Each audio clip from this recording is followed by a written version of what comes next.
Hello and welcome to Things of 2024. I'm going to pile this in with the first character movie, but there's an explanation of what this is. I basically do a series every year. I've started in 2023 I think, where I just look at the positive things that have happened in the year.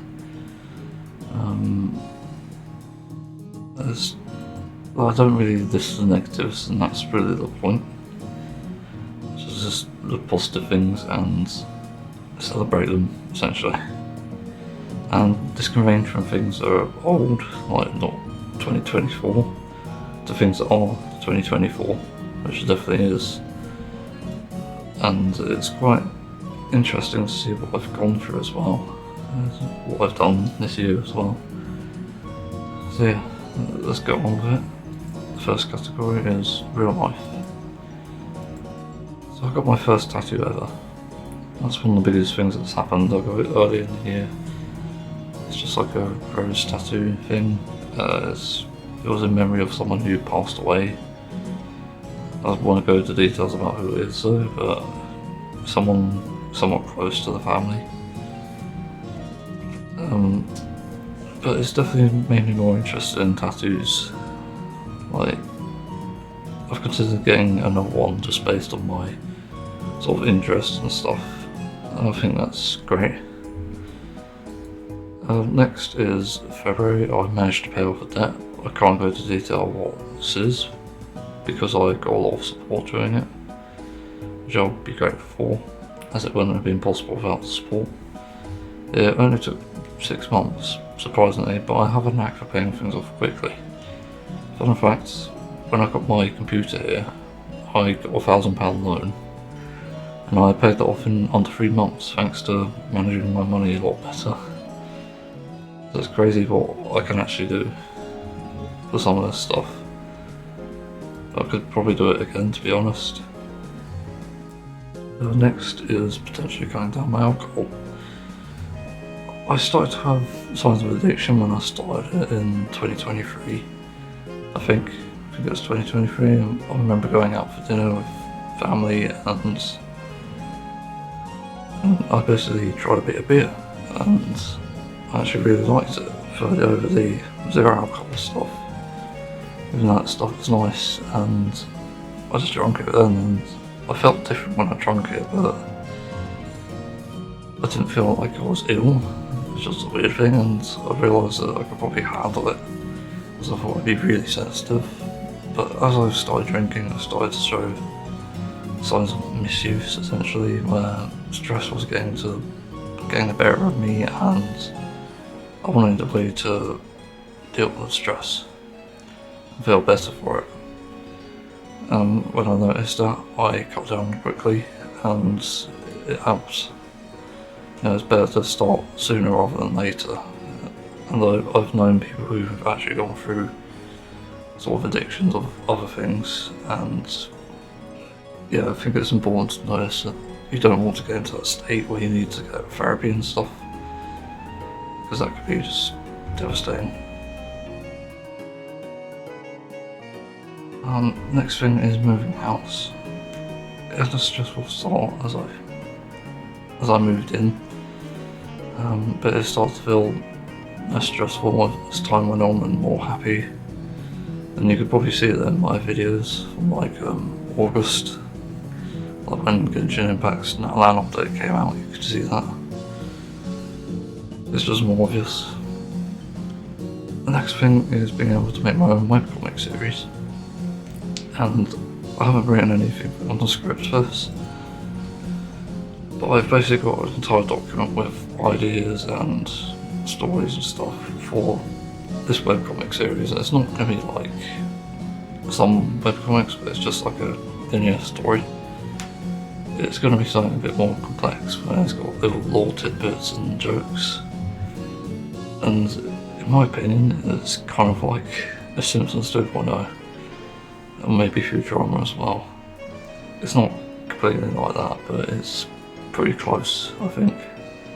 I think I've got the sense of humour down, and I think that's going to bring a lot of joy to people if they do read it. But it's legitimately got me considered making a TikTok account, and obviously making shorts of it. because I think it'll do pretty well there. And it also has some meme potential, I think, because some of it is just that good that it even makes me laugh now. I've already done a character sheet for the first lot of characters, there's going to be more in the future. But I think it's a very interesting series, especially as it's like sci-fi. It's almost a copy of Futurama, but it's more sort of expansive on the sci-fi bit. So I've done like bits of research here and there into like different things, like I know what a Type 4 civilization is, I know what sort of ways you can travel through space are, and also like the speed measurements I even put thought into, like galaxies per second, planets per second, like as a measurement, and it's kind of crazy. And also like there's even more behind the characters and why they look that way, even though it's my art style. I've legitimately thought of a lot of reason for it. Spoiler, it's high gravity. Anyway, next big thing that sort of happened in real life is I found a way to make recipes readable. And this is surprising, and while I haven't gotten around to cooking yet due to any financial constraints, I think it might be a breeze. My method is simply simplify the instructions. The ingredients list is its own beast, but the instructions are sometimes abysmal, and it becomes a right circle jerk of who can use the most English words in a recipe, whereas my instructions are simple, like one sentence per step, and unnecessary words like combobulations and conflaboratories, it's just not there. So I just write in plain English text and literature, and essentially if a 4-year-old can read it, I can. Because I pretty much have the reading of a 4-year-old, unfortunately. Okay, I forgot to add this to IRL, but I'll add it here now. I got a treadmill, and it's had quite an impact on my life, to be honest, so far, in the month or so I've had it. So I got it with the intention of losing weight and just exercising. I watched a Dr. Gregor, short or something. I think it was short, it might not have been. But it was about the most optimal amount of exercise to get in a day. And basically you need like, I think it was 2 hours and 10 minutes of exercise or something each week. So that means like 20 minutes a day, roughly. And I've been doing that since I got a treadmill, and I feel better for it. I don't feel like I'm my best, but I feel like I'm like just better physically and mentally since doing it. I feel a bit more stable in terms of both, really.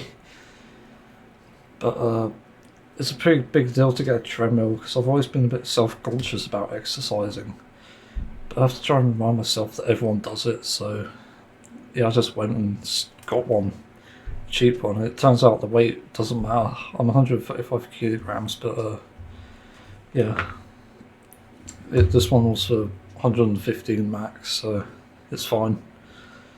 I'm quite happy with it. The next category is games/gaming, I suppose. Just check this out. There we go. ADHD moment. So the first game on this list is actually the only other game I've played this year. That's been like a single player. I've played a few and I've not enjoyed most of them. But Mental Health Singer is a unique yet fun FPS rhythm shooter with metal as its theme.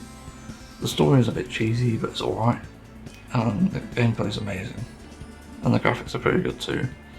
I did enjoy this game even though it was on easy difficulty because of mental health reasons, but the game is mostly bug free and so many things you could do. It has a VR mode for anyone interested, and just don't get a meta quest. Whatever you do, just do not get anything meta, because they fucking suck. And I had a meta quest too for quite a few months, so I had to go negative. I just couldn't get used to it. It didn't work on PC gaming, it didn't work on like connected to my computer. I just kept crashing, and the software kept crashing it as well. So yeah, Anyway, next game is Honkai Star Rail with the Penacony update. This update came with a lot of great changes as well as one of the best stories yet. It's just insane. The characters are great too, admittedly a bit greedy because of how some were designed, but still good. I thoroughly enjoyed Penacony, the enemy design was good, the story was amazing, the areas are just insane, the 3D rooms admittedly were a downside but they were clever. Potential addition, I said here, 2.3's quality of life updates and characters. But there's even more to come even as I'm making this, because 2.7 is coming out tomorrow, which will probably be out before this video releases. But they've got like player housing and stuff. Another great patch was the Radiant Fell Spa, although our bullets took a hit. I fell in love with Firefly and her team as well as Lingsha, and surprisingly Jiao later on. And the whole Jiao Lofu story is great for this patch as of 2.6. Yeah, Honkai Star Rail is definitely a fun game. There's definitely a lot to do if you come to it late. In the sense I can't recommend it for that alone because there's just so much. I'm even going through the hidden achievements for extra Stellar Jades to roll on the gacha. It's taken hours each day to do it. It's not because of the difficulty of the achievements, it's just knowing what I've got, because for some reason they haven't got a search function for it yet, which Genshin Impact has. Bizarre. But the next game is Final Fantasy XIV, and more specifically the two expansions I've played so far. The first one is The Realm Reborn. It's a great story, and I don't know why I didn't complete it sooner. Because it started out a bit boring, just didn't know what was going on, didn't really care. But it got better as it went on. It had action, suspense, mystery, drama. It's got a lot going for it, and it's easily one of the good gaming stories out there. Game stories even. I have to say, like, the dungeon experience as well was quite fun, like the duty stuff. I mean, I do quite enjoy that aspect of it, even though it's not like the primary thing. But they seem well designed for the most part. No stupid one-shots, not many stupid mechanics. Like World of Warcraft could never, essentially. That's what Final Fantasy XIV is. Next is Final Fantasy XIV Heavensward. Another amazing story filled with yet more action, mystery and suspense, and drama. It's a very good story, much better than A Realm Reborn, and I had a blast playing it. And it has some pretty interesting missions with it too, and great characters too. I can't remember what that character was, that massive moment, I think it's Hersham form. Still haven't got one over that. Yeah. The next game is Genshin Impact, not an update specifically, like 5.0. Honestly, it was an absolute blast. The quests were great, the area looks great, the quality of life updates and additions are great. The only problems were the exploration and local legends. They were still a pain in the Switch artifact RNG, but there were so many good changes to make it so much more enjoyable. I was almost in tears during the questing, because it's just that good. And the character design in terms of gameplay is much better, but sadly as of 5.2 it hasn't really improved that much. And the exploration did get bad in 5.2. Obviously the biggest problem with Honkai Star Rail as well here is that it's still a gacha. If they just charge like £20 per character, I wouldn't care. I'd fucking go for that instantly. Not even the weapon, if it's like £10, well, I'd spend that money. I'd just rather not roll on the gacha. You know, I might not even explore the game, although it's probably worth it for like the promos, but still, the gacha's like the biggest turd on it, and it's what deters me from recommending it as a game. Because it is just a live service and there's so much to do. It's crazy. Like, it's taken countless hours to do up all the regions, all the quests and stuff, like, fucking hell. And another thing is, if you've like not caught up on it, you're going to be very late to the party by the time you finish. It's a really bad time to start, and that's really the problem. Even though it's improved, it's still got so many problems, and you've also missed events as well. Oh my god, one of the highlights this year that I completely forgot about was when Ito just began singing. Like, my jaw dropped. It was like fucking insane. Didn't even know he could sing, and it was like, wow. It was probably one of my favourite moments of this year though. So next I'm trying out some games that I haven't played but I've watched and they look very fun. First is Daryl Dawson's Stationary Supplies. A very fun looking deduction game. I obviously don't play these type of games because I don't have friends. But if I had friends, holy shit, I'd be playing this because it's so fucking funny. It's so much better than Among Us, to be entirely honest. Because Among Us has sort of become a game for clicks, but not for giggles now.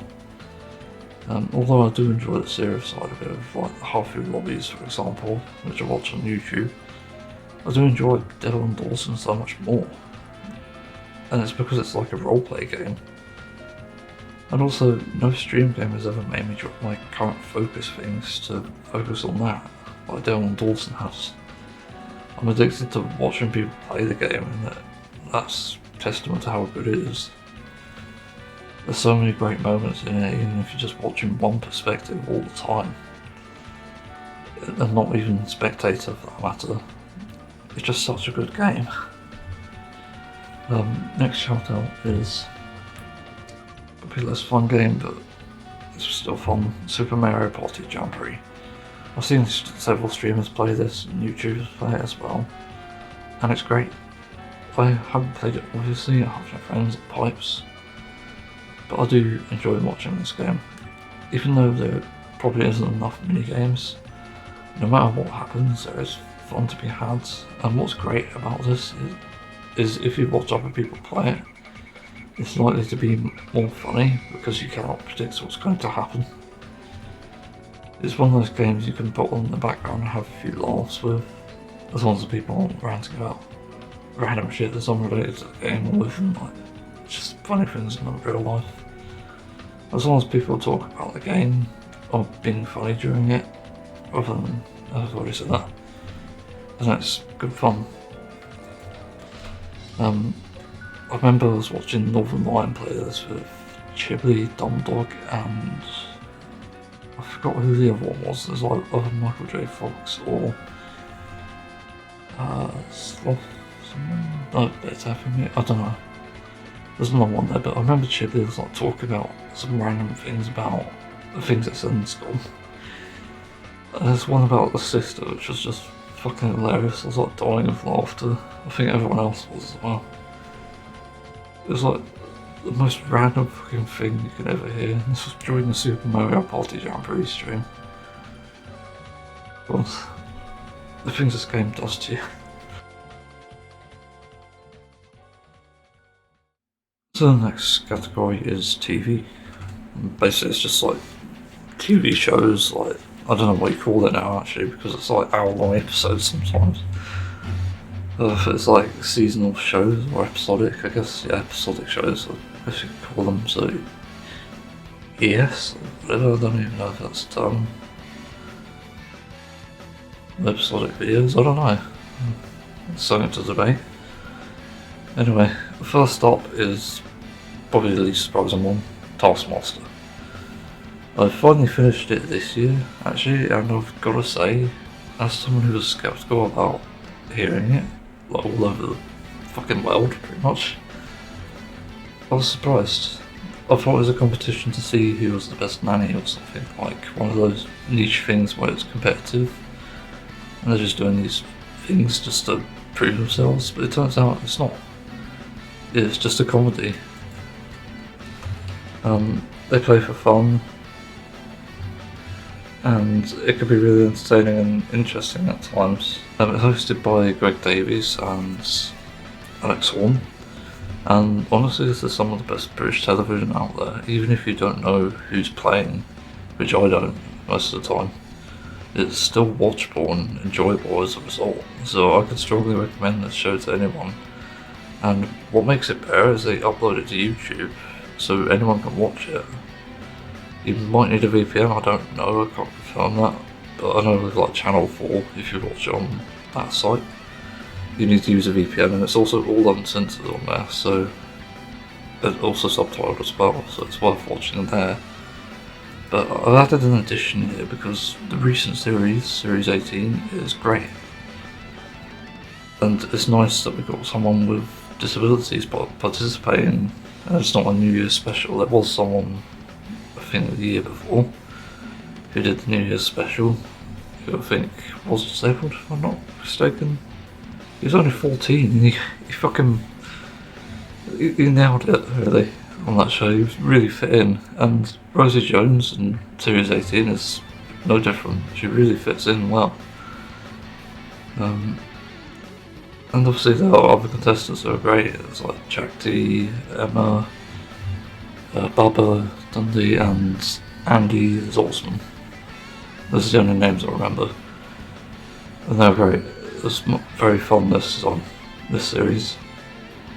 And it's got worse reviews, unfortunately, because of all the cyberbullying that Rosie Jones seems to get for some reason. Well, she's living a better life than them, so yeah. So I won't dwell on that much because it's just stupid. But she's got a cerebral palsy, for anyone wondering. It makes her speech patterns a bit slower.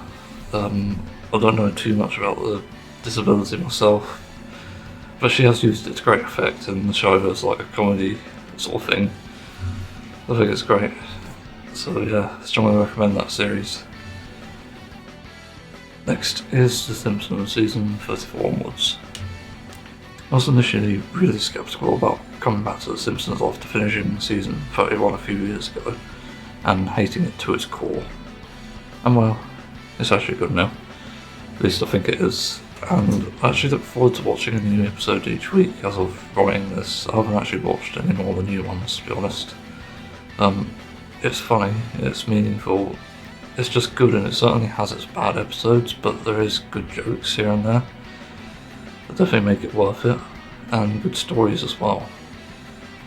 It just makes sense, and that's what I was missing from all the seasons before this. It's not necessarily a going off script here. It's sort of like what is it? Apples to oranges, I don't know what the term is. Comparison. You can add a new fruit and that's fine. You just need to make it work, and I think they've done that here. It's not necessarily because of the videos that have been made about it. I watched it myself and asked whether I was having a good time after, and the answer was often yes.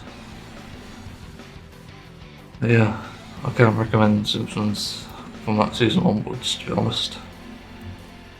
Next is a episode rather than a TV show, because the rest of the series was shit. Pokemon Masters Journeys, episode 128. This episode I'm highlighting for a reason. It's not just because it's one of the final episodes and concludes Ash's journey in the Galar region. It's also because this is just an epic episode with so much going on.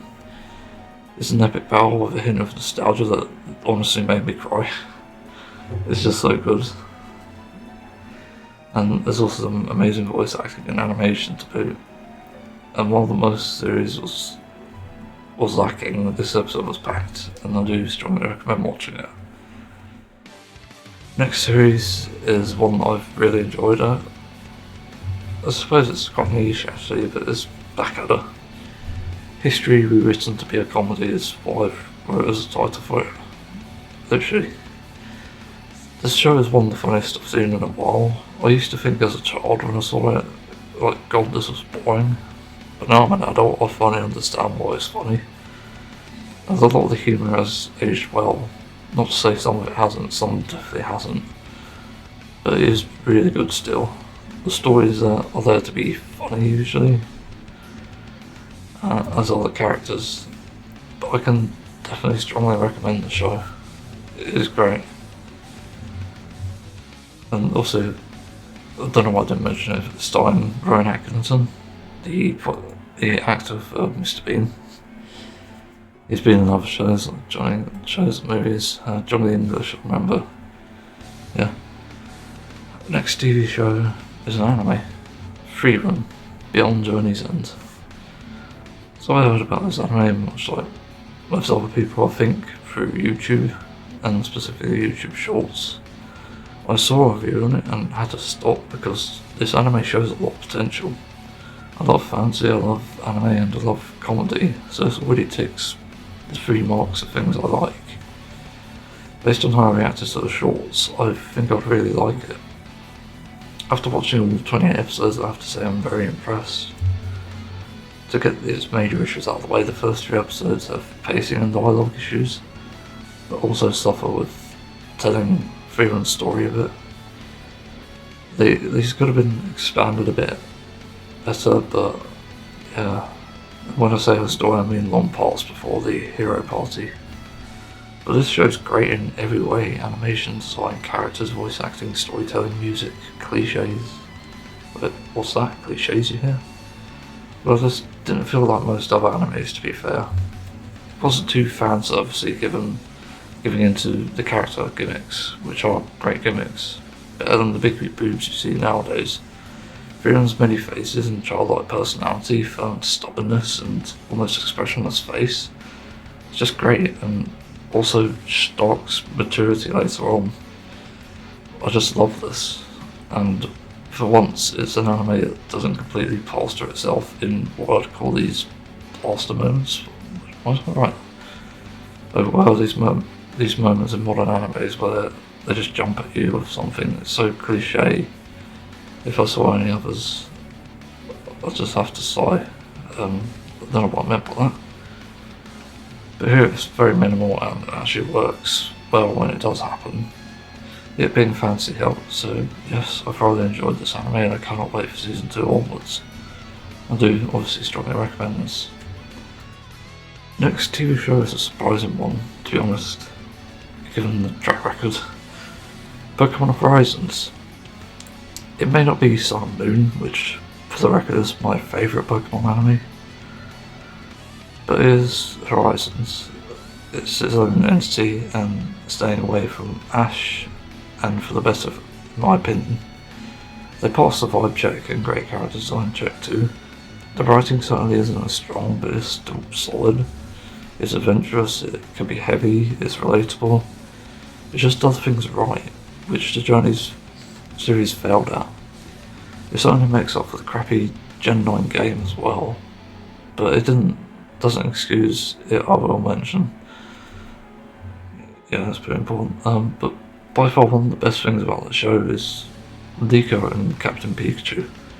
You might be wondering what's so great about these characters despite them being separate characters and there being no one real mascot. Let's start with Liko.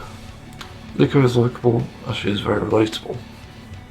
She is new to Pokemon, she's got a lot of anxieties I suffer with, as well as autistic traits to an extent. I think she's probably on the autism spectrum, having said that. But she just resonates with me a lot more than I thought, as does Dot actually, I have to put in. She's the other character, Dot. But that was pushed home on the first episode, but later on she opens up a bit more. She also has uncertainty about what to do, which is something I haven't seen in the character before. She's built with so many imperfections that she is more likeable than someone like Ash. As for Captain Pikachu, well, his origin story is fucking amazing. One of the best origin stories I've seen in a while for a character. And it's also tied to Freed, who is his Pokemon trainer. But Captain Pikachu is one of the most badass Pokemon in existence as it stands. You have to watch the series to understand why. He's so full of mystery and surprises. He can even defend himself against, well, let's say, stronger Pokemon. Defense, I didn't say attack, and as of writing this on episode 2020 what? 22. He's a badass, and he's intelligent, and a far better mascot than Ash's Pikachu ever was, to be honest. And even the cosplay Pikachu that mysteriously disappeared. What do I mean by that? Cosplay Pikachu? Oh yeah, the ones in dresses and stuff. Also to add to this, after episode 26, I noticed how much attention to detail there is with the trainers and Pokemon's experience, which is amazing. Next is Attack on Titan, final season part 3, special 1 and 2. Besides the confusing title names, this show is brutal. So I didn't get everything in the subbed version of final season part 2 when that came out, because I struggled to read it. And that was because I watched the dubs usually.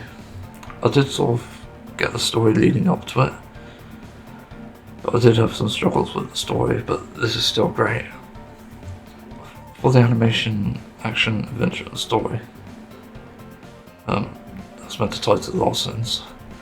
Not to mention voice acting, which was always on point. I cried at the scene because it was just so epic. They went out on fire, literally. There's a certain death scene. It's not really a spoiler, to be honest. It was really surprising when it happened. Yeah. Anyway, and I was a bit unsure how this would end, whether it'd be satisfying or not, but it's oddly psychological and horrific to the end. And even the post-credits, it's just more darkness. This is one of the darkest animes out there without a doubt. There's brutal deaths, child deaths, fear, despair. It's just one of the most beautiful things. For that reason, I strongly recommend the entire Attack on Titan series for anyone who hasn't seen it. I remember watching it all the way back in 2013 when it first came out, and everyone talked about it. I was hooked, always curious to see what was going to happen next. I just thought the concept was cool. Admittedly, it was designed around the look first, as the story wasn't really well developed back then. But it's just so damn good, it gets better every season, and until it becomes this really complicated story. I remember back when season 1 finished airing, and we were joking about season 2 never happening. And it did happen after long after I'd given up the hope of it returning. So when I found out they made more seasons, I watched this immediately all the way through to final season part 1 that I finished. But yeah, these ones are great. I do strongly recommend Attack on Titan if you haven't seen it before. There's plenty of action and drama and stuff, it's great. Excuse my voice, I've recorded this in segments because I just became not well eventually. Still not well after a week of having this issue. I feel better as it went on, but it seems to have stayed about the same for the past few days, which is very annoying. Great thanks Windows Explorer for closing the file down. I'll try and find it. Anyway. Next on the TV shows is Fallout, the TV series. Season 1 obviously, as there isn't a season 2 yet, but it's been teased pretty much. But yeah, the series really surprised me because I just wasn't expecting anything from it, and it just shocked me. It had a really fleshed out multi-layered POV story, which for the sake of spoilers I can't go into. I could just say the outcome, I guess, wasn't correct, but I was close. The fact that this isn't predictable goes to show that the story is solid, because I've never played Fallout, but I know enough about it, I think, to sort of say what it's about. Anyway, the acting is great too, the effects are great, and even though I'm not a fan of the Fallout series, or even playing one for that matter, I really like the setting. It's creepy, it's tense, it's also dark. The series had some amazing action, humour and storytelling. It's unlike any other show I've seen, and dare I say it, better than the Last of Us TV series. A close contender at that. Just when game TV adaptations couldn't get any better, Fallout comes along.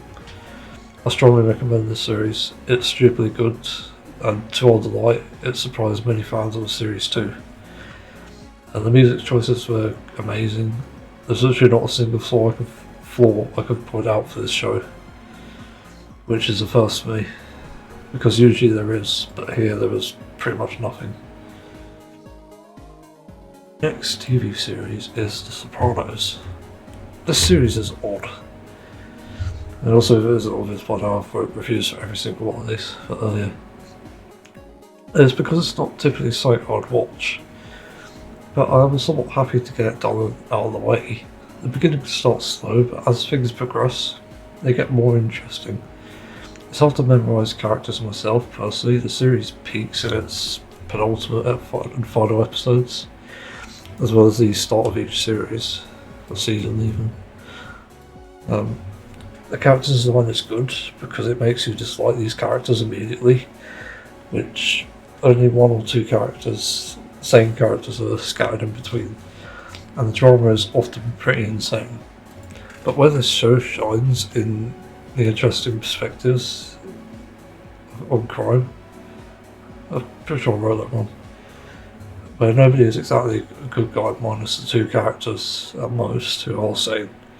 And these twists and turns in between is what makes it worth watching, such as Therapy, which involves the supposed mafia boss, or trying to hide the fact that he's a boss from his kids, and even the various immoral shit in between, where there's sometimes morality sprinkled in between, and makes you think, okay, they're not that bad, but then they do something bad, and then you realise that they're all the same.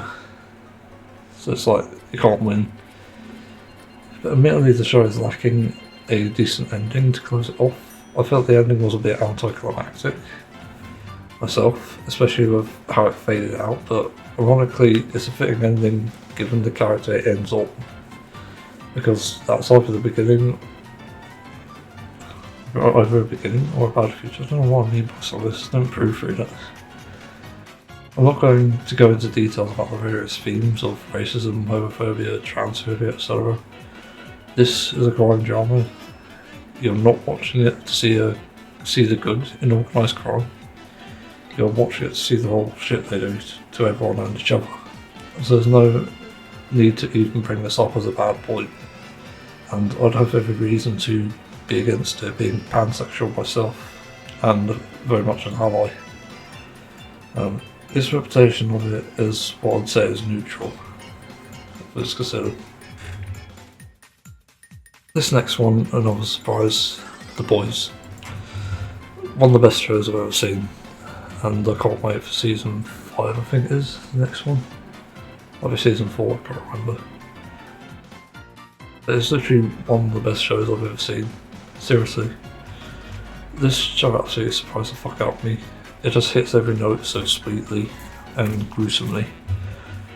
It shows it's an adult show from the first penis. Yes, that's right. Nudity, and really what's amazing is the storytelling, the characters, the action, the acting, everything. I'd be lying if I said this wasn't one of the greatest shows I've ever seen. It's so good I struggle to find the flaws in it. It's got aspects of every sort of TV genre there is. There's even fucking 2D animation, not just CGI. It's mind-blowing. To sum it up, this is a show where some people have superpowers and they're all portrayed in their different lights and darknesses. This show can get dark when it wants to, but also oddly hilarious in some scenes. It's a show that I've heard so much about, yet I didn't understand the hype behind it. I haven't seen many memes from it either, but I did know some of the Homeland memes. You really have to watch a show to understand why it's so good. And somehow Amazon's influence in it isn't too bad, at least compared to other shows like Ted Lasso. Just as an anecdote here, Ted Lasso literally pushes Apple products in your face, but in here it's barely existent. Anyway, for the first 2 seasons, non-existent. The last 2, there's bits. I've already brought that up. I'm genuinely surprised. I strongly recommend this show if you want laughs, drama, action, superheroes. And I'm not a superhero fan, but this just blew away my expectations. I cannot wait for season 5, as this only stopped at season 4. JoJo's Bizarre Adventure Part 6 is the next one. Whilst I technically watched this when it was first released, I finished part 3 of that series, is that right? Yeah, this series was good. As I said, I always liked the manga. But it's been so long since I saw the first 2 parts of the animated version, so it's hard to comment on them. But knowing the manga, knowing they at least got every part of the manga into this, it's still impressive.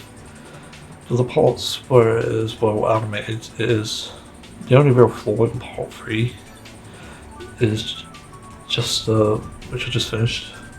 The animation is a bit lazily done, with still frames or just moving mouths. It feels very unfinished, and would have benefited from having more time spent on it. Also, there's inconsistency issues which I don't believe were fixed in the animation either. There are some good story continuity. What do I mean? I read it wrong. There were story consistency issues which seem hidden and could have been fixed here. It's all good anyway. It might be easier to watch than reading the manga. Next is House of the Dragon. Okay, so I don't know what to say about this series, because the fact it ended on a massive story part and decided to go to another season, skipping it apparently, is baffling. Because the series was good for everything. The drama, the story, the acting, the CGI was even incredible again. But the main problem is how it ended season 2. It just left the part of... it's just left on this part we know that's going to happen but have to see executed. But it wasn't, so it's just empty space. Apparently there might be a season 3, so we'll have to see. Either way, I am a liker of Game of Thrones, not a massive fan but like it enough. It was great, but House of the Dragon is just a prequel to it and I think it did well. Next is Castlevania anime series. Holy shit, honestly, this is one of the best series I've watched, period. It's dark, it's gruesome, it's detailed. It's got certain complexities within the story. Speaking of which, the story is amazing. I love this anime. Every second of it past season 1, which was a bit slow. It's just so entertaining and very well animated in areas. But some are a bit lazy, admittedly. And I've not really played the games or know the story, but I feel myself wanting... fucking nose. Anyway, I feel myself wanting more of the anime to actually learn it. There's no shortage of great characters as they are everywhere. My personal favourites are Struga and Alucard. There's a great sense of humour with characters too. On top of that, it just does everything so right. The soundtrack wasn't anything notable, but I did recognise Bloody Tears in season 2. With a very badass symphonic version of it. Or orchestral, however you say it. Also more of the characters. There's some really cool characters. Female fighters who are just as badass as the male counterparts, and there's some great representation here, with mixed race, lesbian, and even bisexual characters. It's just so well done. It isn't the best interpretation of minority groups, to be honest, but that will is born to Dead End Paranormal Park. But it's still better than nothing. Do I recommend this series though? Yes, it's a must watch, even if you don't really like anime. There's some really epic action and adventure here, and it's really not like other animes. Also, I think the anime tag does it injustice because, fuck, it feels like real life acted. It'd be great, I think, still. Because that's just how strong the story of the characters are, as well as like the voice acting, which I forgot to mention. Oh, yeah. I'm feeling better now, so I should be able to record. Next is Mandalorian Series 3. This isn't the way, I'll be honest. The series itself is fine, it's got some great moments, but some bad and otherwise pointless ones too. The series from memory feels different to the other two in a lot of bad ways, in that it's more goofy, more loose. I admit I loved the episode where the malfunction droids. I thought this was creative, and there's seen some things there that I haven't seen before in media. For that reason, I like that episode. The acting is fine, the CGI and effects, on the other hand, well, CGI is peak for the most part. But what the fuck do they do with Grogu and these monkey creatures? They walk like they're held by strings. It's so fucking bad and so awkward. I just don't know why they did it. And by the way, the worst thing about the series is the final 2 episodes. Basically, encounter problem, Bossa resolution, there is no fucking resolution, and somehow they still manage. It's so fucking confusing and vague. I can't go into it for spoiler's sake, but wow, that's just disappointing. But regardless, I still recommend the series. This honestly reminds me of Game of Thrones, where it had a good build-up, but a very anticlimactic, nonsensical finale. On the bright side, Weatherspoons do a great vegetable Mandalorian curry. Next is My Hero Academia Season 7. I think. Is it Season 7? Wait, it's not that many? Huh. Well, whatever the latest one is of 2024. So as I said before, I watched this originally for the shits and giggles, and not seriously. But it ended up getting good at some point after Season 4, if I recall. But it's far better than it's ever been in Season 7. Although I have not read the manga, I'm genuinely surprised by how well this was executed. Everything from how the entire classroom gets involved to what they say. My favourite episodes were actually with Shinji and Koji fighting, where Shinji says something really cool in the lines, and I don't even want to spoil it because it's such an epic moment. So yeah, and the animation is obviously really good, as it always has been, to be honest. But the voice acting is peak. I think honestly it's some of the best, and of course the story and characters are finally good. They're not afraid to go into dark places either, it seems, so it's got that going for it. My Hero Academia is good now. So yeah, I do recommend this show. Now one I previously couldn't have. And I quote my prior review. It's written by a 14-year-old, but the quality is good writing. But now it seems more mature. That's not quite now, but now it seems more mature about how it handles things. Also a lot of crying. Only real complaint here is that they didn't end season well, in my opinion. Season 7. They obviously have another season in store, but I sat out for a week waiting for a new episode and it didn't come up and I was so confused. Looked it up. Episode 21 was the last one for this season, which is weird. Invincible Season 2. Genuinely good. I was surprised. I had trouble paying attention for the first 2 episodes because I needed to work on some projects. But I paid attention from episode 3 onwards and it was great. The animation is good, definitely acceptable for the type of show this is, which isn't really sudden enough, to be honest. Apparently the animation is heavily controversial to some people, which I don't really believe. Again, the type of show, and for once it's just gorgeously designed with some great background art. It's really good, better than some anime I've seen actually. As for the rest, the voice acting is really good, the story is great and the characters are great too. There are plenty of twists and turns to the story to keep it interesting.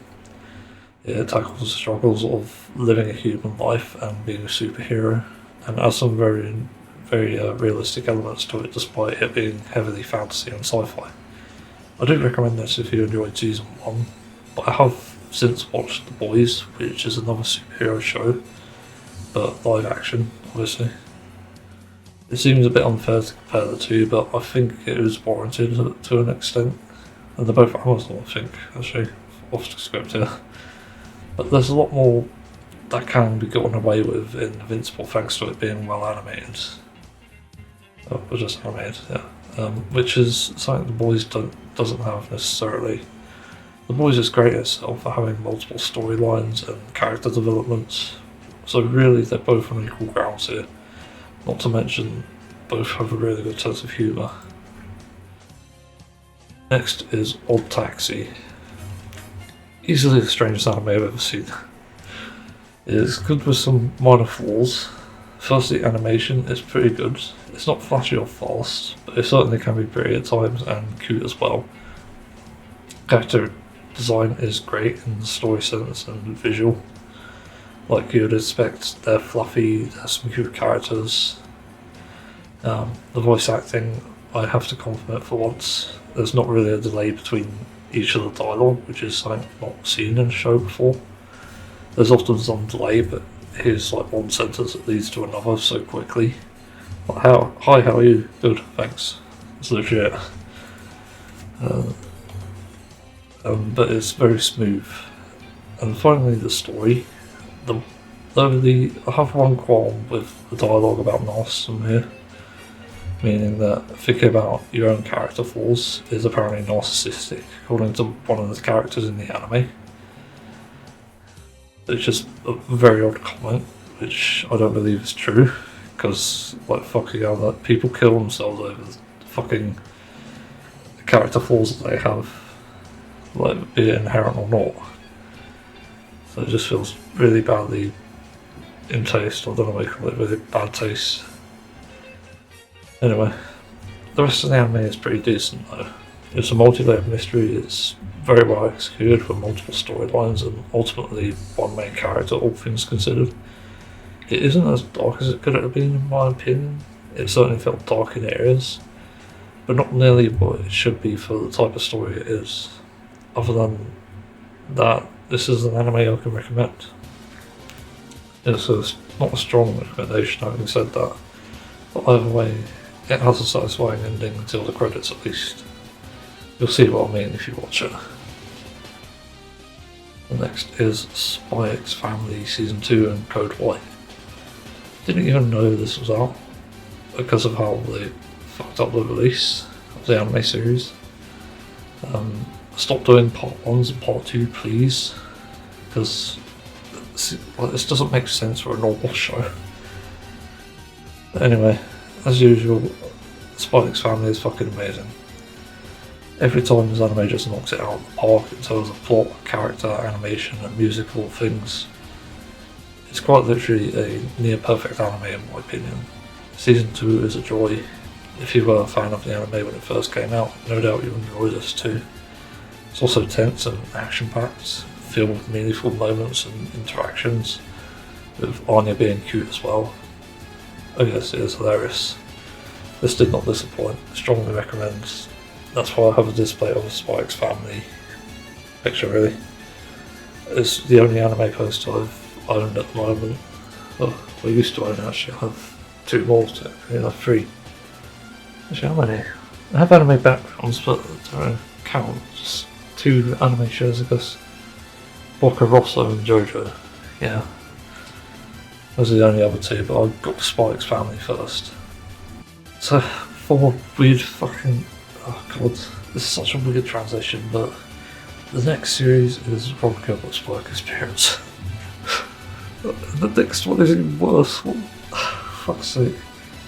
Anyway, so this legend from Taskmaster still remains a legend. I never knew anything he did.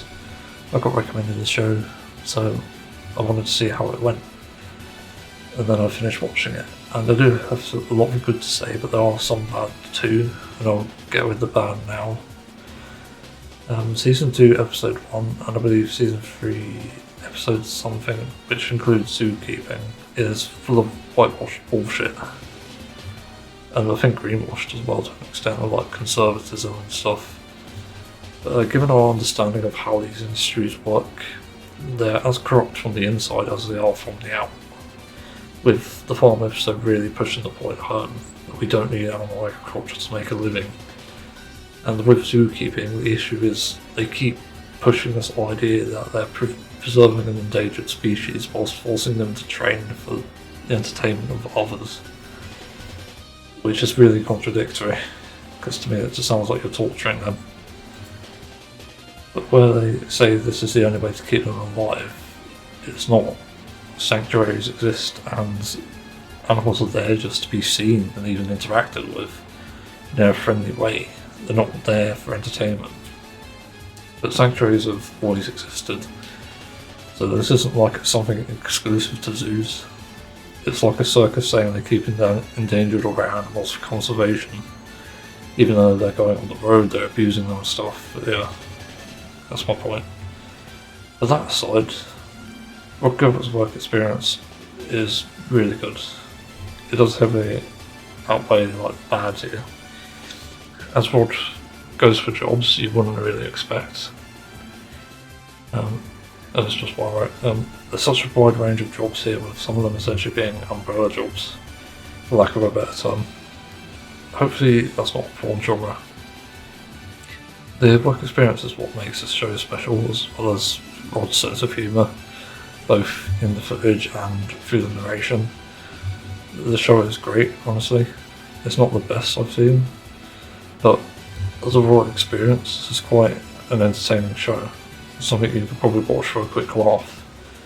And the only episodes I don't recommend watching are the farming, zookeeping and modelling ones, as they all have some sad realities about them. Still, I can recommend the show either way. Now on to the weirdest one of this fucking lot here. Elfen Lied. Just finished it and it's dark and emotional. And pretty jarring too in that area. This anime is what I'll describe as an emotional rollercoaster filled with mystery. It certainly has some questions left unanswered by the end, but it is crazy. The animation is nothing special, it's just decent. The voice acting is good, the characters are great too, and the writing is pretty good, as everyone has a motive for what they're doing, which is something that you could sometimes not find in anime. It's just easy to understand what's going on here. I feel like with some shows they don't give it any reason for the dark tones, just that they exist to be dark, but here there are legitimate reasons, and I can say I understand why the title is named that, since Elfen is not mentioned. I can't say what I understand. Either way, the series is good, not for the faint of heart though. I somehow experienced heartbreak through this, and it happened twice, so yeah. Honestly, it's the biggest content warning I could ever give for an anime. It's darker than Evangelion, which I'll go into later. It's just, yeah. It's good because it made me feel something, but it's not great if you don't want to feel that. Definitely makes you feel like shit after, I'll say that. Next is Assassination Classroom. So I heard about this anime from a friend and got recommended it. It wasn't on my priority of things to watch, but I am certainly intrigued. It's an action comedy, so it's right up my street. And what I title this is basically great. No, I didn't title it. What have I wrote here? I don't proof these. Okay, great teacher Onizuka, I mean Koro Sensei. I've got to be honest. I had no clue what was going to be like on the outset. It didn't seem like it was a very interesting idea, but in the end it turned out to be about the journey. This anime is great. It's probably one of the best out there. Good enough that I can actually put it in my personal Hall of Fame. For lack of a better term, it's just where I keep the greatest things I've ever seen. The anime is definitely deserving of it. The characters, the animation, the voice acting, the story is all good. And it has a really good ending too. The type that I like. It's got emotion, but you also get closure. And that's what I feel is missing from endings in some shows. If you seriously want some laughs, this show's sense of humour is pretty damn good. It surprised me, since most anime sense of humour boils down to cute schoolgirls being bitchy with each other or something. Whereas this show does it through the lens of the teacher, and in such a genius yet believable way, and also unbelievable ways. It was a joy to watch from start to finish, so much so that I finished its entirety in a matter of 5 days. With that said, the only complaints I have are about the clichéness of parts. You'll know when well they are, but it does a good job of diverting expectations aside from those areas. And some of my own personal gripes with the show is just how they animate the exam parts. I think they're creative but not well executed, and honestly felt like cringe most of the time. I just wanted to skip them a lot, and there's nothing special about them at all. And somehow not even the main character comes into question that much with it, which she's supposed to, but it's not. But other than that, I strongly recommend this. Next is a hell of a boss so far. I can't remember when season 2 started. I know it was last year, but this year we've had a bunch of shorts and some full episodes. The most recent one as of writing this is 11, and you know what? This is the best episode yet. It has some funny moments, but also interesting and unexpected moments. It's strictly a drama-related series, episodes. Why do I say episodes? Which I feel are the best type of episodes. Yeah, it's a drama-filled episode basically. Episode 11. It has some great twists and turns, and they certainly up their game with these shorts and episodes, from animation to even voice acting, singing and storytelling. I should say music. This music is decent now. So yeah, this series is getting good again, and I can't wait for the next episode. So the next category is movies. I'm not a movie watcher myself, but this is a category because of some things that took me by surprise, some movies even. And for the first one, I want to combine the TV shows and movies, as this is really hard to explain separately.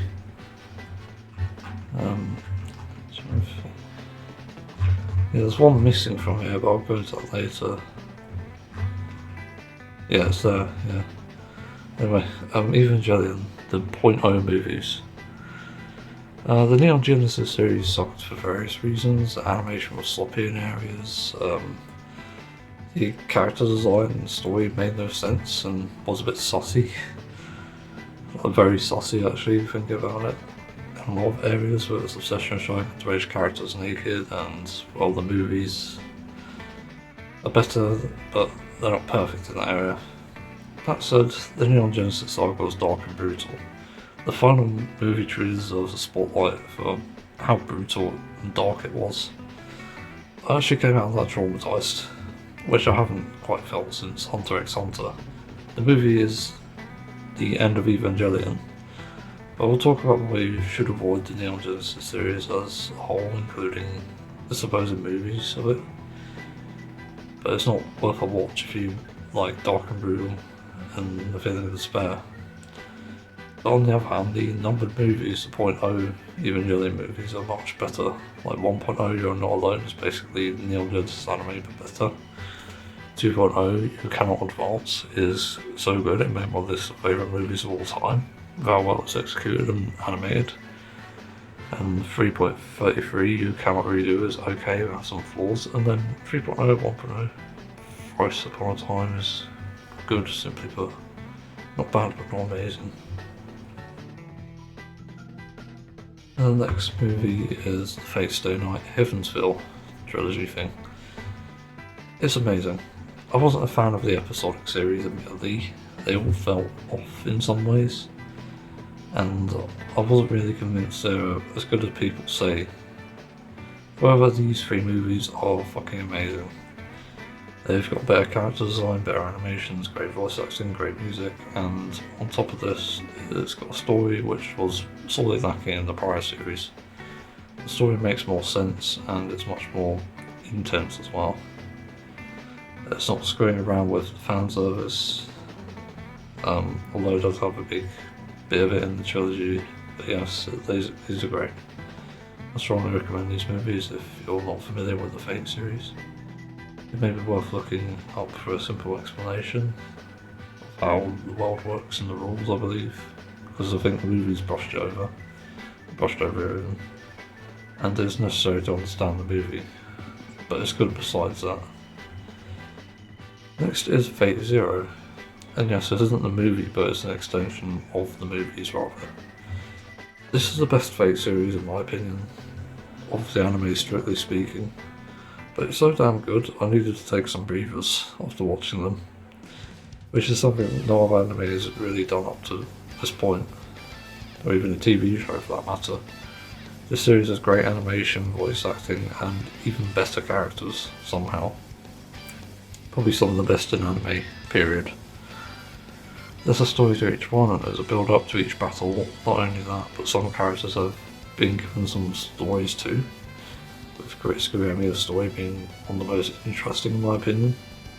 This anime can basically be summed up as this: the dark adult version of Fate Stay Night, pretty much. What makes it feel so adult isn't just the inclusion of guns, it's also the little extra details and how the characters talk and react to each other and also interact with the world, I forgot to mention. It feels far more human than the previous animes, and realistic for that matter. Everything from a small thing like Saber in a suit, or a very suspicious meet-up in a hotel room that has guns, and even the backstories are so violent. On top of the unexpected moments and some honestly unique action parts, like which I've never seen explored. I strongly recommend this anime to anyone. it might be worth watching this before Heaven's Feel, as it does lead up to the events of Heaven's Feel itself. Next is Rocky Horror Picture Show. It's something that's older than me.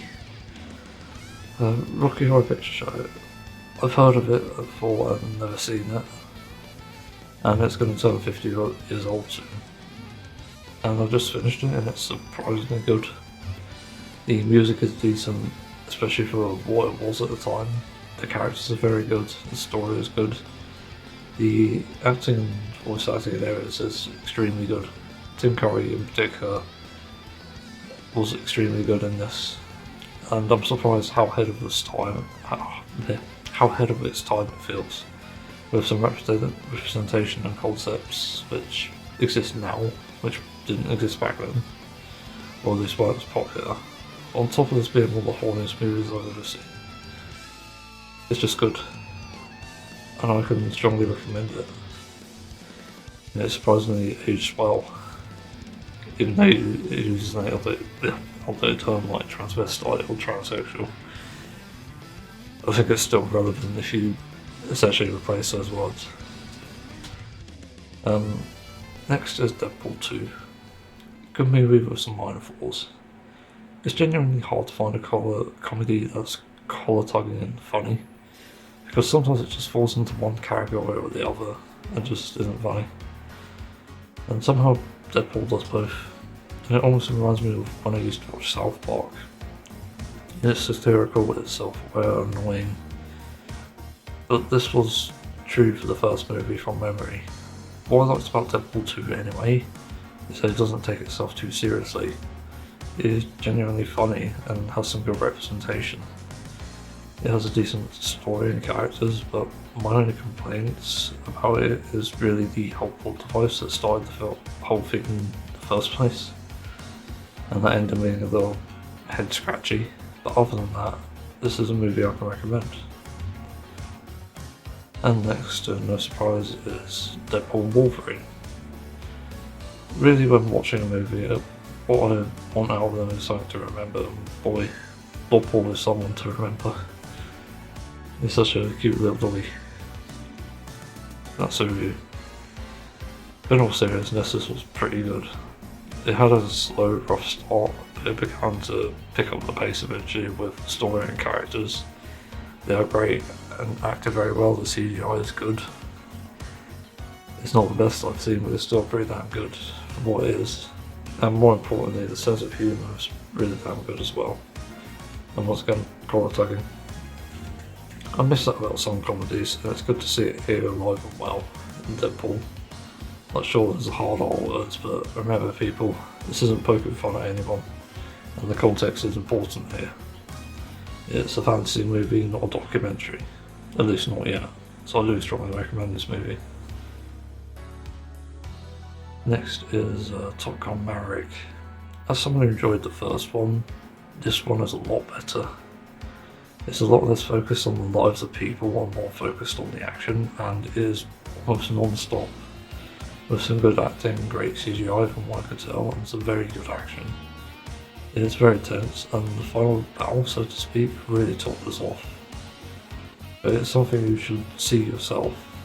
It has a nice touch of nostalgia alongside new sort of ideas. What's a new cast? But it's generally quite good on that front. But because it is filled with twists and turns, you don't really know which way it will go. It certainly has a lot of those moments in it. So this is a strong recommendation if you like action. Next is Flushed Away. It's a very good movie. I'm surprised because I'm not familiar with Armin outside of Wallace and Gromit, which I think they had two movies on actually, technically speaking. But when seeing the cover of this movie, I was really unsure. But now I'm certain this is one of their best movies up there with Wallace and Gromit. It has good animations, good characters, and good story. But more importantly, it just has a great sense of humour. It's actually shocking how good the humour is. I laughed quite a bit during the movie from various wordplay and visual gags. And the music is good, but the ending one felt unnecessary. but I still do recommend this movie. Next is Chicken Run 1, and probably 2, but that was last year. I've seen the second one somehow, but not the first. I like the second one, but this one is great too.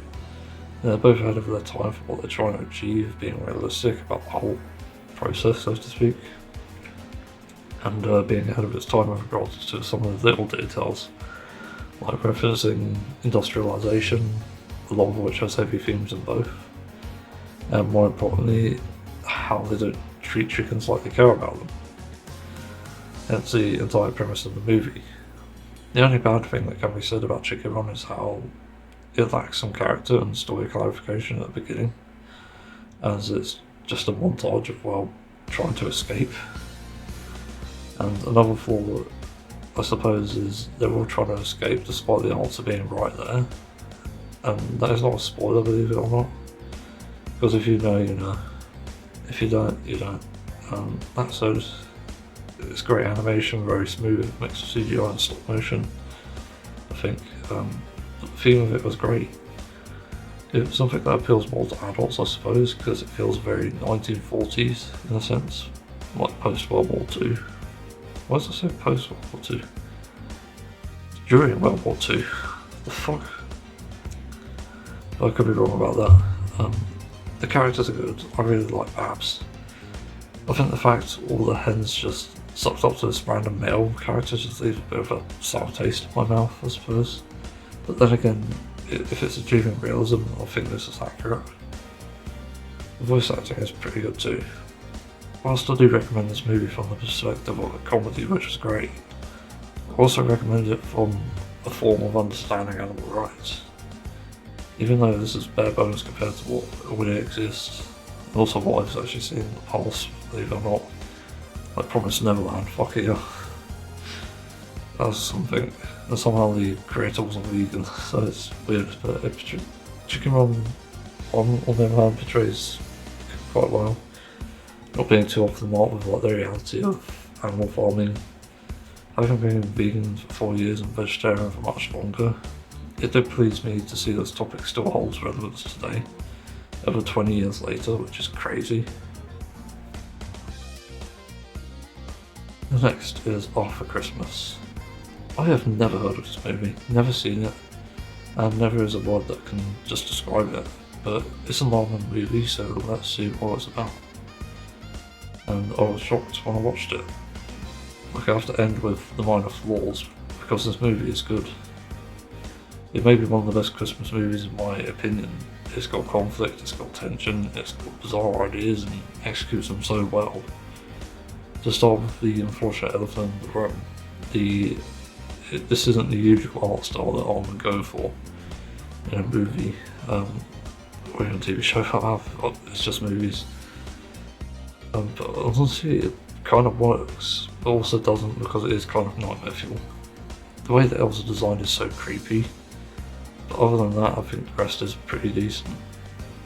The voice acting is good, the story is decent, but by far my favourite part of this movie is the sense of humour. It's almost non-stop with it.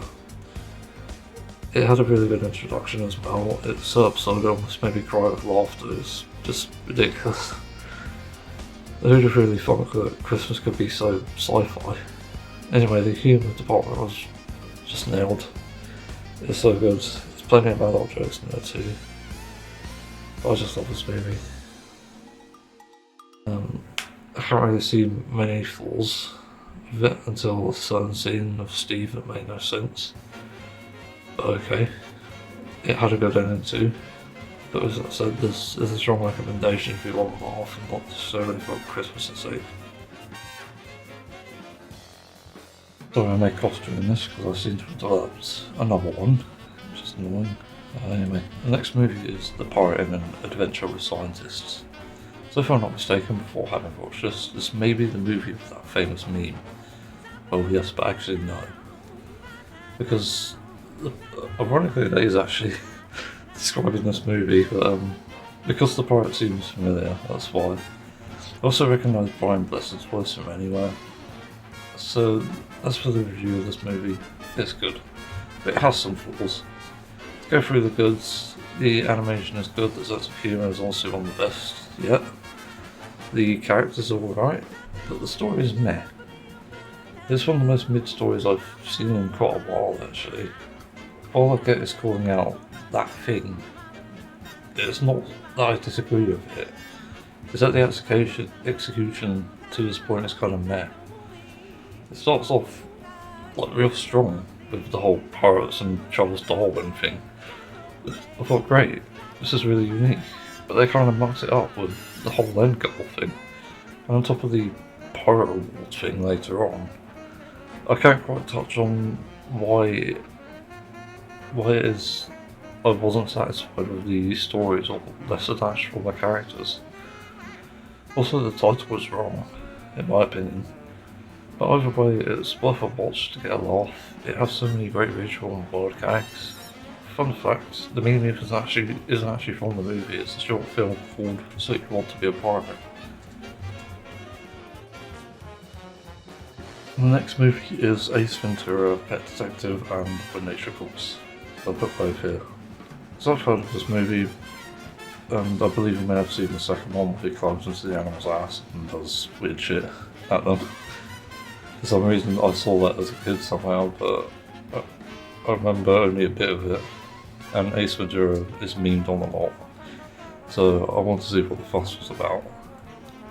So I just watched it, and I've not seen Pet Detective before.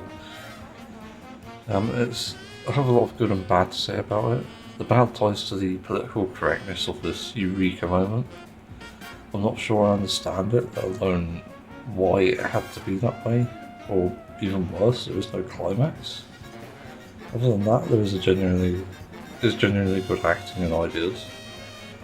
It has probably what is, in my opinion, my favourite only it probably has my favourite and only sex scene that I'd ever liked in a movie, and some good sense of humour. So this is really only a recommendation if you want some laughs. It's just a good story, all things considered. Even just aside from that bad bit, even aside the whole idea that the animal rights activists were behind it and captivity is justifiable for some reason, it's still kind of decent. As for the movie When Nature Calls, it's far better, but not without its flaws. The story feels a bit messy and nonsensical, and it's hard to take seriously, but I think that was the point. And this is one of those movies that feels like it's actually for adults, since some of the sense of humour is seriously funny.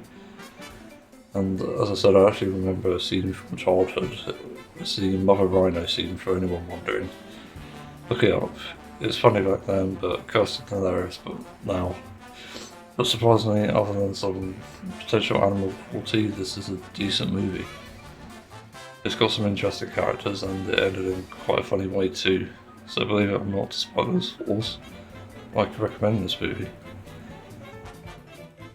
Next is Groundhog Day.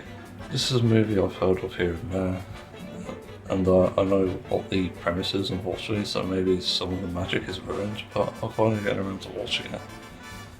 And so I saw what it's like, and I was surprised. It's a good movie, the ending only started to make sense to me when I thought about it. And I think it's really good. It's certainly worth a watch. It's got an interesting story and characters, good acting, plenty of mystery and exploration of the ideas it has. Yeah, I was genuinely surprised by it.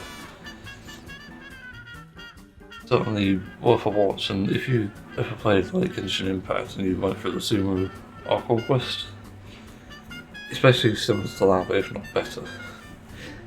It's obviously that Genshin probably took inspiration from it somehow. Weird mix of culture, sure. The next big category is YouTubers, and this is obviously a category that celebrates YouTubers for good content and stuff. So the first one on the list is Cowboy Certified, and admittedly some of these are going to be game related. There's not always going to be something like real life. Cowboy Certified, assuming I'm still playing Honka Star at this point, which I am, some of the informative, well, their content is some of the most informative and helpful content out there for the characters, like going to relics and even stat goals. It's brilliant.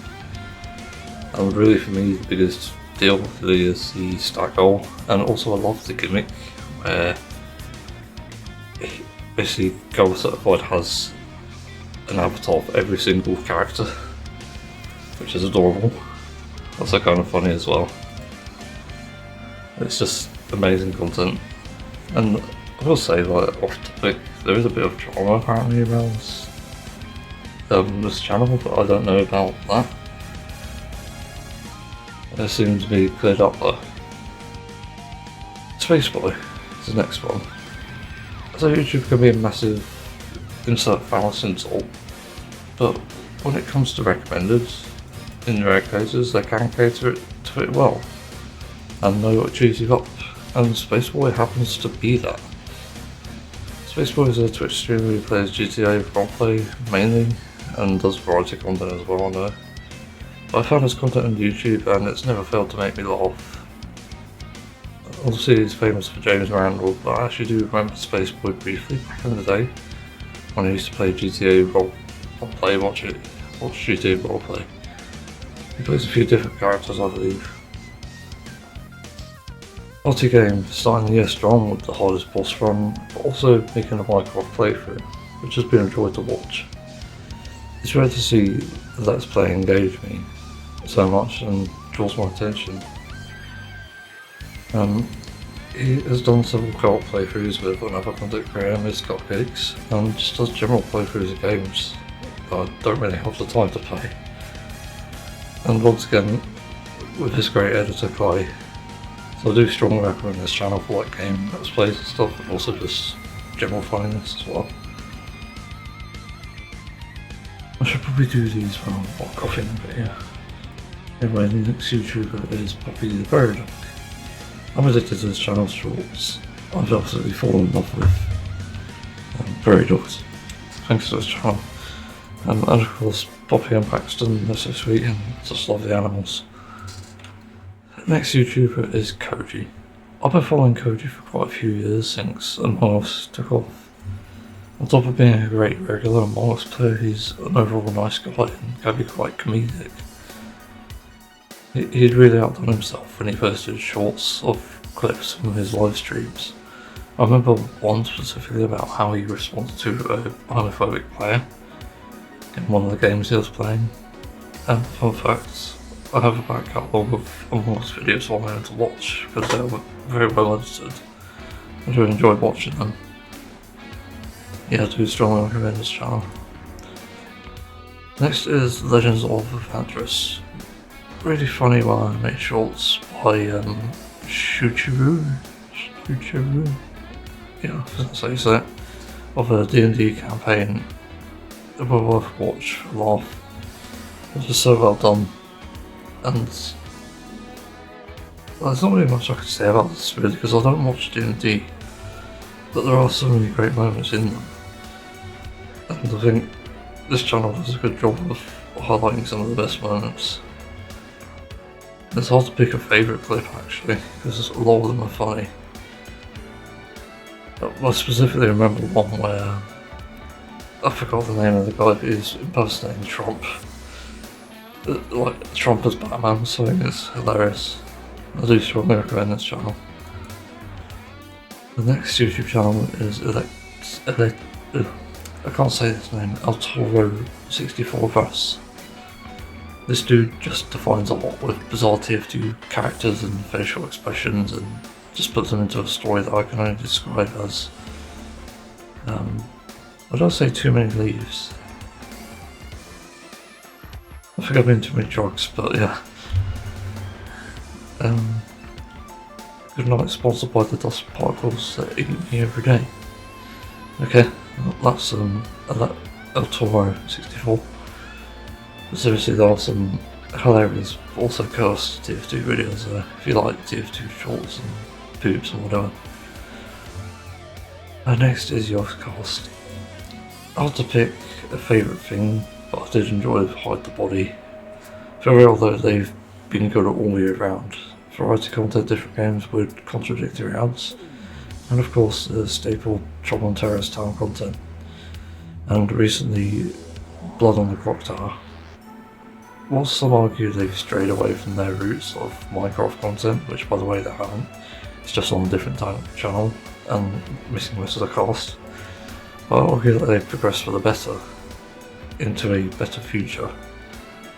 They've certainly helped shape my future over the years, and some of their best content comes out around the Jingle Jam, which for anyone unaware is obviously it used to be a month, but it's now 2 weeks where they raise money for charity, and it gives something back to the donators in the form of games given by generous developers and publishers. And these charities that they raise money for include things like disability, helping people in war zones, LGBTQ plus youth, whales and dolphins, LGBTQ plus whales and dolphins. They're great. One great addition to the charities is climate change ones. This year's stream was great. I've been tuning into them since late 2016. But seriously, what the hell was Coffee appearing stream this year? Yours Cast is just incredible. No matter what. Fun fact, when I was still in school, I dreamed of being in the Yours Cast. And also only found out about them because a friend showed me Shadow of Israel. So were it not for that one very niche counter in DELTARUNE, I would not have found the Oscast. Next YouTube channel is B. Don't know how to say their name.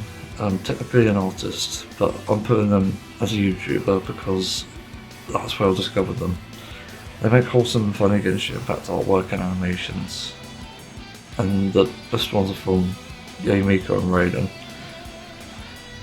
Essentially building stories about them both together as a family in their daily life, and some sketches. It's a very comforting type of artwork. The artwork is definitely nice. It's nice to see if you need something funny or wholesome. And this is a side of the Genshin community that's actually good, which is rare. And this may be the first Genshin Impact channel showcases. Next is McFarlane's. Now I don't watch a whole lot of RL stuff, and I typically want RL stuff to be funny or informative. Like I can give a quick shout out to the Johnson brothers and also Karan, who I've seen bits from, but the one channel who's definitely given me a lot of laughs in the weeks I did get recommended this channel, but I don't get recommended so much now for some reason. It has to be the McFarlanes. Their dad energy and sort of humour on top of brilliant acting, cinematography and stories just brings a smile to my face every time. Looking at the channel's past, it seems like it started out rough, but they really found something with the shorts here, and certainly one of the few shorts worth watching. The next channel is Silent Experts. I said the shorts here, but also the longer videos are great. I find them so entertaining, and if you want to laugh or to get roasted by the best technician that's ever lived, you have to watch this channel. I got into his techie stuff back in the day, like with old school Linus Tech Tips, and that was back in like 2013 when they had the Kijin stuff to do their reviews in. And since then I've taken an interest in technology, but with the downfall of Linus Tech Tips back in 2023, I've come to realise there aren't many tech channels worth watching anymore, especially when I know a lot of them, what there is to know. But with Gamers Nexus being the closest next best channel for PC components and stuff. But this Silent Experts is somehow entertaining and a great repair guide, and does it in under a minute each time, which is impressive. I don't know why I didn't know more on this channel. It's great, there's like great gimmicks, great sense of humour. They don't necessarily review things. There is the occasional one, I think, but it's usually about laptops and just random RL stuff as well, I think. Yeah, I strongly recommend this channel. So the next YouTube channel is Special Books by Special Kids. This is a channel dear to my heart because it's one of the few channels giving voices to so many minorities in the world, often some that are neglected for economic reasons or profit even, and even just social reasons as well. On one hand, it's just a sad reminder of how corrupt people can be today, but on the other hand, it shows we're not alone if we're in the minority, and we all have similar struggles. They highlight anyone with disabilities or rare conditions or mental health or mental illness. This channel should be shown to everyone because it's more important than ever to know how to accommodate people with these issues and be more accepting of them, as well as know what to expect. Or what they want even. The next channel is actually one I haven't watched technically, but it's just the shorts again. NHRL. I really enjoy these shorts. I miss these shows like Robot Wars, which were absolutely brilliant back in the day, but these guys have found a way to make it better and more interesting, rather than random types of robots, and having little to no rules on it, for that matter. And the comedy as well as humour of the shorts is generally good. Next is Lifting Vegan Logic, and specifically his shorts. I've been following Lifting Vegan Logic for years, primarily because he's the most informative and somehow simultaneously the most satirical vegan there is, out there, vegan YouTuber for that matter. I've followed a few over the years, and he is often the most logical, hence the name. But he's really stepped up his game by making shorts that respond to various TikToks and other YouTube shorts. Essentially make some good points about how bad an argument is, or how stupid certain actions non-vegans do are. But just to be clear, stupid actions tend to be a select few people, so there's a chance anyone watching this is not one of these non-vegans. But if you are on the fence about vegans, and watch Lifting Vegan Logic. After all, the best kind of rebuttal is when you learn about the opposing side and then respond to it, which is what any rational person would do. Next is NXCRE. Lord forgive me. Yeah. So, to my absolute surprise, shock and horror, it turns out most of the memes of this music are from the band's channel themselves. Mind blown. We rarely see down-to-earth bands like this, or even, or down to YouTube shorts, I suppose, in this niche case. What's hilarious is they absolutely nail the context. If it's a villain arc, they play Usurper. If it's a cool scene, they play Twisted Rock. If it's something emotional, I forgot what the other song was, but they do play emotional songs as well. And quite frankly, this band also feels very fresh and almost 2000 sounding, with a type of metalcore I haven't quite heard yet. One of my personal favourites is actually the Coca-Cola vs Pepsi ad, where Coca-Cola kind of does the unexpected at the very end. It's also hilarious and disturbing at the same time, and the music makes it so much better. So yeah, I do strongly recommend these guys' shorts, they're great. There's also things like off topic, just off script here. The sports ones are great as well. I'm not into sports, but they highlight some really great moments for sports with their music. The next major category is music, and this ranges from like game soundtracks to just bands in general, or maybe even just small content creators. So the first one is East Nordics OST. Another great East soundtrack for a game. I've been listening to these as well as these special arrangements for years, and they never fail to impress me. But East Nordics in particular just felt special because it's composed so well, with songs that sound like classics and even very melodic and symphonic arrangements, and also heavy ones.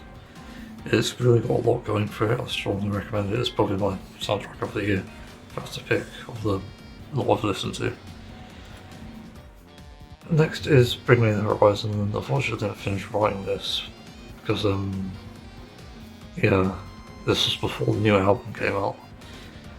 So I said this is an amazing band, it's got amazing vocals, and I like the Giga Chad song, but it's not exactly metal. I do like a lot of the band's earlier stuff. It's very punchy and it's very similar to Parkway Drive. And I think Architects as well, I should mention. But the new album is really good. I wasn't expecting it, it just turned out really great. Certainly got some great songs on there, fun to play as well. Also some references as well, like for some reason Sound is in one. Yeah. And so the next music thing is Judas Priest Invincible Shield album. If you like old school Judas Priest, you may like this. It's metal as fuck in an old school way, it's just perfect. I really like the album because of how Judas Priest just didn't change their sound at all. It somehow sounds fresh, but also old as well. It's great. Next is O2, OTU, also known as Munich Productions. I highlighted him last year, I believe, but I have to highlight him again with his proper pen name, and here it is. But the other reason I'm highlighting O2 is also because of what I didn't know about him, and that is that he has full versions of these covers on alternative websites and even YouTube for that matter. I've had a good time listening to these covers. Some even maybe burst out laughing because they're just so funny, especially like the Rammstein and System of a Down ones. Some styles really translate well to what he's sort of doing. It's like a band style cover. Some do not, if I'm being entirely honest, but that's sort of the gimmick, so sort of take it or leave it. I do strongly recommend O2.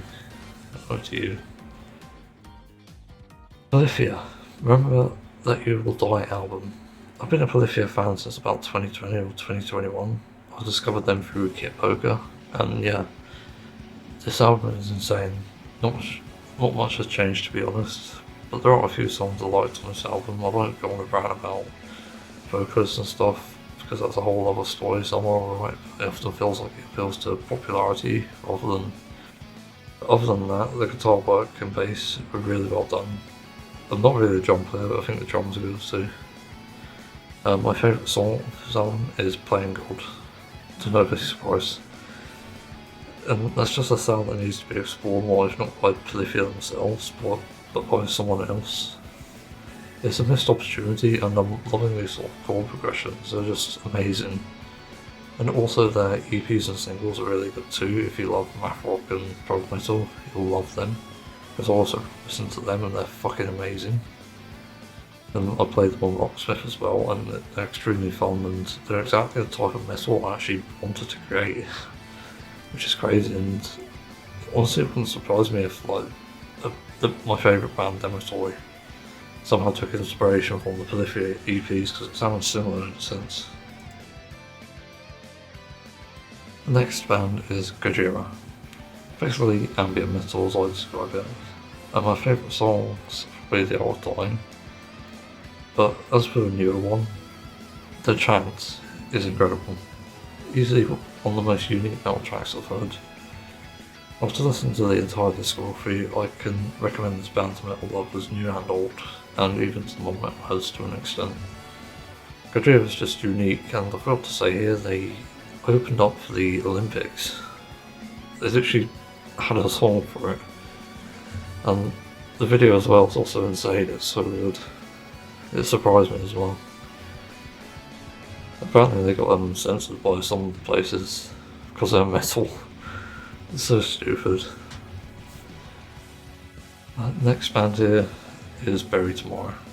Basically the best metalcore band I've ever heard. Or I said ever had. There's not really a bad song in the entire catalogue, to be honest, and overall they seem to be a nice band. As a comment from the LGBT community suggested this metal band in a discussion of our favourite metal bands, and Bury Tomorrow is a band I do not regret listening to. They sound inspired by other bands I find resemblance to Parkway Drive, Architects, and even Killswitch Engage. They're amazing if you like Killswitch and Engage especially. You'll love this band easily. Bury Tomorrow are the best metalcore band I've ever heard. You've had it here. Next is Flesh God Apocalypse Opera album. It's an amazing album, and my favourite track is probably Matricide. I really enjoyed this album. It's got a mix of everything with some more sort of like growly clean vocals, etc. If that's a thing. And the genre is insane for sure. So do strongly recommend this album if you like symphonic metal. The next is not really a band, but rather a song. Sabrina Carpenter, Espresso. I'm not gonna lie, with how much shit that comes out of the pop music industry, you bet this song was a surprise to me. Because it hit so many sweet notes. I wouldn't have heard the song if it wasn't for Rick Beato talking about this in a short, I think. And the song basically sounds very 90s synthwave, and yeah, it sounds so fresh as well. The bass is out there and clean, the drums are simple, the synth and the guitars are so fresh and clean as well. It's fucking amazing. This was one of the most holy shit songs I've ever heard this year. I also get a bit of Wham Club Tropicana vibes from it. It's just incredible and it makes me happy every time I hear it. And also fun fact, apparently it's sampled. So there's like a bunch of samples in it, which make it what it is, and that makes complete sense now. The next is a band slash artist, Covet slash Yvette Young. Very talented guitarist with some very melodic songs and also some emotional ones actually. But the other band members in Covet are surprisingly good as well, with the bass in particular piquing my interest. The songs range from very uplifting. I'm genuinely impressed with the range of music here, with everything essentially being clean and not distorted. And even the drums are good from what I can tell. This last category is just places I dwell, and there's only one contender really, because I find so many websites are shit, and I actually can give sort of a shout out to Blue Sky to an extent, because I recently signed up for that and that's been great. I have a account on that, I've got that in the description. I just find it, someone who didn't use Twitter because of the toxicity, it seems very calm at the moment, and there is a bit of an issue with sort of AI generated shit being posted everywhere, and even AI generated accounts and just stolen stuff. But it's still good either way. I follow a few people on there, like some Young Scars members and Young Scars themselves. Also Space one, which seems to be genuine at the moment. I can't see any AI generated shit. They just seem to share pictures from official sources. Just great, and it's fascinating.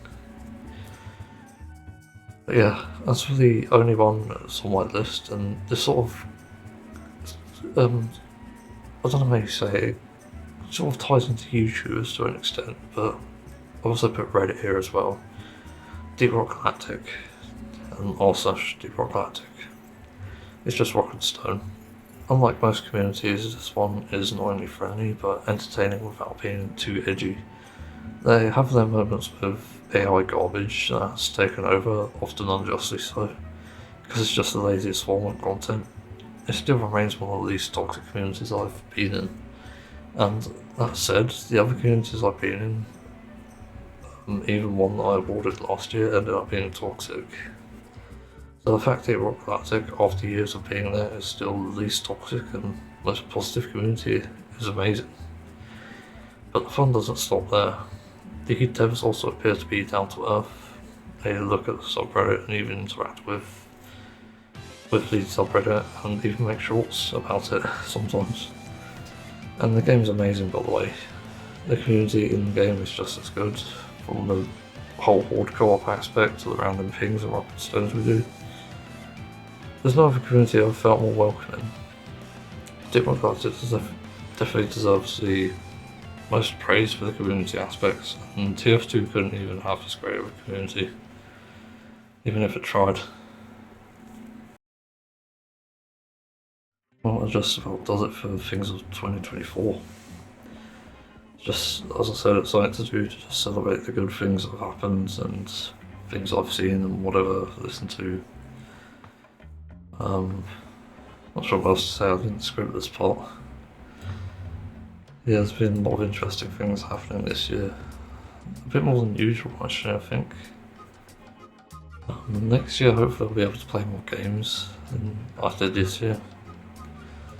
I plan to do them in between the day, and I'll do like Final Fantasy in the evening.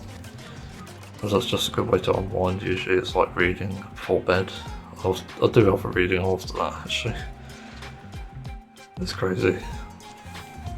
I don't get a lot of time to do things anymore, actually. I've got quite a few issues and stuff. It's just good to have good things to look forward to. Like at the moment I'm watching One Piece, and whilst I can't really compliment the animation much, it's got a fairly good story and decent characters. Character design as well, for that matter, I quite like. It's quite unique, and I've got 6 episodes down and I've got like 1,100 more to go or something. Yeah, I'm practically halfway there. So we'll see how that goes next year. I'll try to find other ways to watch it, but I've also got to listen to music, which is annoying. But I'll do that whilst I'm like doing my daily browsing. But it's just easier to do. I can't really do anything during making my own music, which is annoying. Oh, but I just reminded myself of something there. Sort of talked about it in a community post. But hopefully by next year I should have a new channel set up just for music that's actually recorded, and I don't know about vocal performances, but I might try. But it's just going to be sort of a standalone band thing where I would happily have members of it, and just write really personal music and stuff. I've got a really good name for the band, and I'm not actually going to share it yet until I actually make the logo and stuff. But the name is actually pretty damn good. It's not cringe, it's not even fucking bad. It's like it's something so obvious, I'm surprised nobody thought of making it, and nobody has made it. So I'm definitely going to make this band happen and try and record stuff for it. So I do love music. I don't necessarily like making it, but there are aspects of it where I feel like I can express myself and sort of help other people in a sense as well with it. I've got tons of song ideas, tons of riffs as well, because I'll write those down. Yeah, it's something that I'm going to explore. So thanks for watching, and I'll see you another time, maybe even next year.